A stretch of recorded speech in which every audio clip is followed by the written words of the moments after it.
Hi guys, welcome back to my channel. Welcome if you are new. Today I've got some exciting news. I have got the announcement for the next round of Sphinx. If you don't know what Sphinx is, it was born on the back of SBFBO. Somebody commented on a post around when SBFBO 9 started that they were kind of like, would it be good if there was something similar for novellas, because you can't submit novellas into SPFBO or anything under a certain page count, I think. So Nathan from Nathan's Fantasy Reviews, I'll leave him linked below, along with a couple of other lovely humans, decided that they were going to run like a spin-off type of competition for novellas, and that is where Sphinx came from. We have our picks that are going to the next round. So basically there's myself, Chelsea from Not So Secret Bookaholic, Kate from the Literary Apothecary, and Kay from Kay's Hidden Shelf. I will leave all these little lady links down below. We did have another person involved, but they had to drop out, so we have to pick 5 novellas to go through to the next round. It was hard to choose from. The first one was one that I actually read and I absolutely adored, and it's Your Blood and Bones by J. Patricia Anderson. I will leave the cover here. And the synopsis is: kill the monsters when they're found, no matter who they used to be. The girl with secret feathers in her skin and strange bones jutting out beneath her clothes is resigned to her fate. Her deformities mark her a monster, and the stories say monsters must die. When her family finds out and turns on her, a village boy saves her and leads her on a frantic escape. The girl believes her death has merely been delayed until he mentions a cure. With the world against them and the monstrous changes progressing, they must cross water, forest and field to chase the rumour that fuels their desperate hope, but is hope enough to keep them going? The next one that was picked was Dust and Lightning by Rebecca Crunden. This is the synopsis for this one. In the near future, humans have gone beyond simple space travel. By the year 1454, multiple solar systems are inhabited, and taking a spaceship is as commonplace as taking an aeroplane. Unfortunately, not everything about the future is so advanced. The central planets led by Earth have risen high at the expense of cheap labour on distant worlds. Dissent is widespread and arrests are common. Sometimes prisoners are released, sometimes they disappear without a trace, sent to labour camps in other solar systems. When Ames Emrys receives a letter telling him that his brother Callum has died en route to the remote planet of Kilnin, he takes the first ship he can off Earth, desperate for answers, but the secret Ames uncovers prove far more dangerous than he could have imagined. This book had me in a chokehold. I don't think I've read a book as fast as I read this. The fantasy with like bits of sci-fi woven in, and it's not like overly scientific that you don't understand what's going on. It's so good, so good, and I recommend that book to anyone. The next one is Ruins of Smoke by Jiao. Please someone tell me how to say his name properly. I feel like I butcher it every time. It's Joao F. Silva, I think. This is a prequel novella to Seeds of War.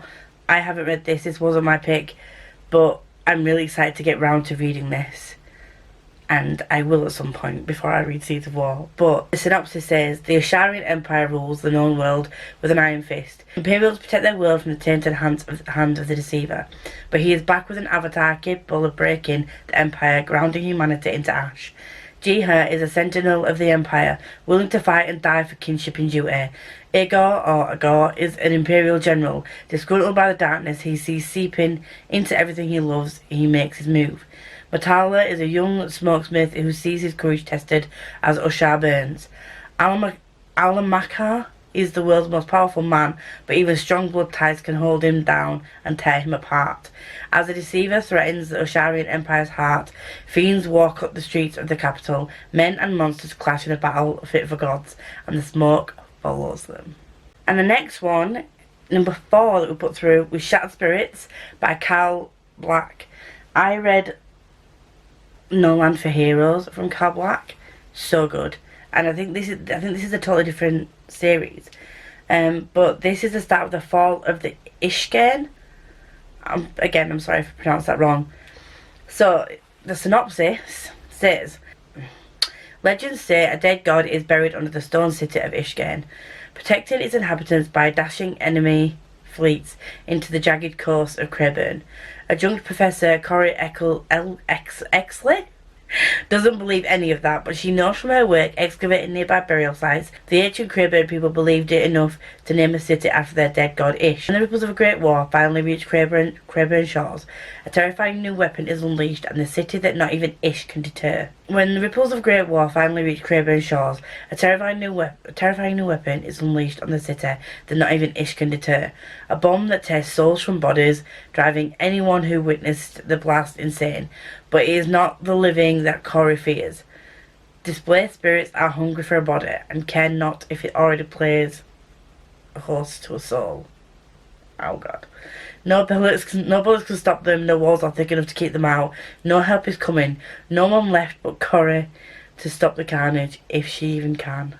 The final one is The Audition by Rachel. Let me just get the name right because I don't want to butcher it. And I'm really sorry if I do. Rachel Numia. I can't seem to find The Audition anywhere.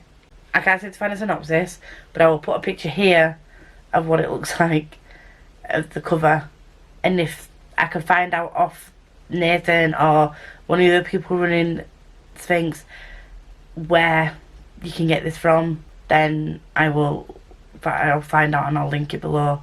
So those are the 5 novellas. We have Your Blood and Bones, Dust and Lightning, Ruins of Smoke, Shatter Spirits, and Audition. And I'm so excited for the next round. The calibre of every single one of these books was so high, and it was really difficult to pick. I didn't realise that it would be this difficult to judge the competition, but I've enjoyed it so much so far.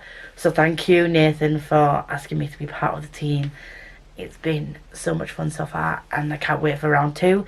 If you would like to see more about what's going on with Sphinx, I will be posting some videos for the semi-finalist round. I think the next round soon. I'll be posting video reviews of the books that I read for the next round, so keep eyes peeled for that. Thank you for joining. If you do like me, you want to see more of me, please like, comment, subscribe to all that good stuff. If you're here and you want to let me know you but you have anything to say, please leave a black heart, very much appreciated. Until next time, enjoy.